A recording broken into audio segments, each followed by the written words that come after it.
Conjunction के माध्यम से हम पढ़ा रहे हैं so dash dash that too dash dash that, ठीक है, टू टू और सो डेट इनका प्रयोग सिखा रहे हैं। जब दो सेंटेंस होते हैं तो सो डैश और टू टू का प्रयोग कैसे करते हैं। तो जैसे वेरी के स्थान पे अपन को सो या टू का प्रयोग करना है और दोनों वाक्यों के बीच में अपन को दैट या दूसरे टू वाला प्रयोग करना है। जैसे वाक्य है अपने पास he is very weak, he can not work hard, किसका प्रयोग करना है, सो दैट का प्रयोग करना है।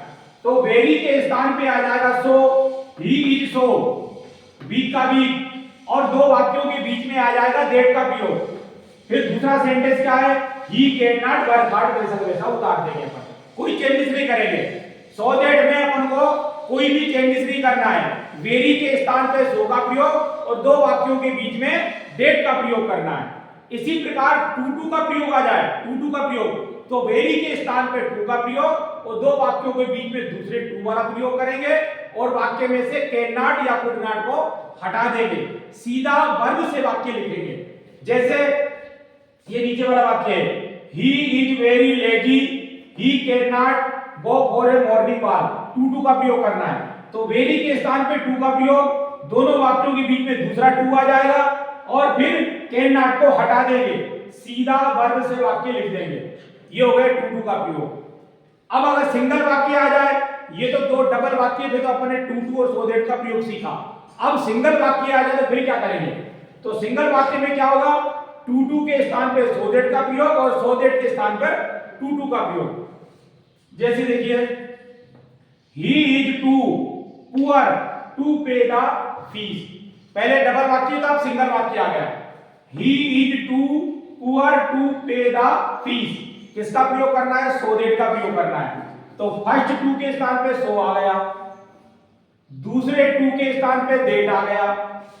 फिर जब अपन सो दैट का प्रयोग करेंगे तो अपन को subject plus can not could not का प्रयोग करना है। सब्जेक्ट कौन सा आएगा, जो पहला वाला है, ही का ही लिया। अगर इधर प्रेजेंट की हेल्पिंग वर्ब है तो कैन नॉट का प्रयोग होगा और अगर पास्ट की हेल्पिंग वर्ब है तो कुड नॉट का प्रयोग होगा। तो यहां पर जो इज है वो प्रेजेंट टेंस की हेल्पिंग वर्ब है, तो प्रेजेंट टेंस की हेल्पिंग वर्ब से यहां पर क्या आ जाएगा, कैन नॉट।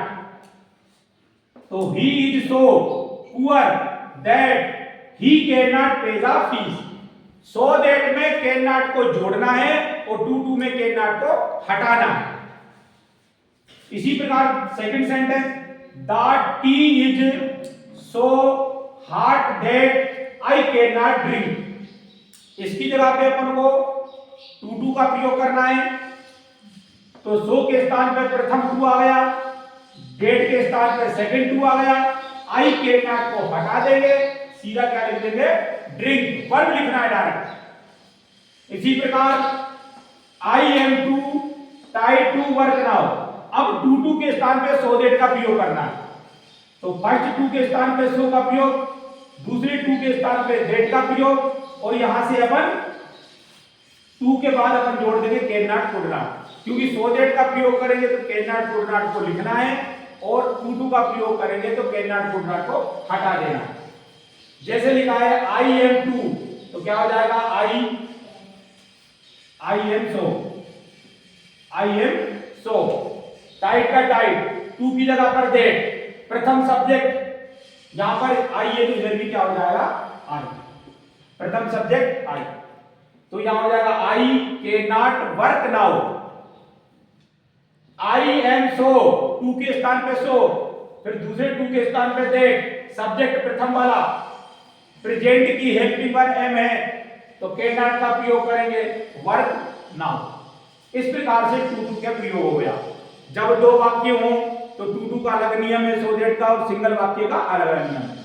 तो सिंगल वाक्य में क्या होता है, टू टू के स्थान पे सो दैट का प्रयोग और सो दैट के स्थान पर टू टू का प्रयोग। जब अपन टू टू का प्रयोग करते हैं तो वाक्य में से कैन नॉट कुड नॉट को हटा देना है, सो दैट का प्रयोग करेंगे तो कैन नॉट कुड नॉट को जोड़ना है।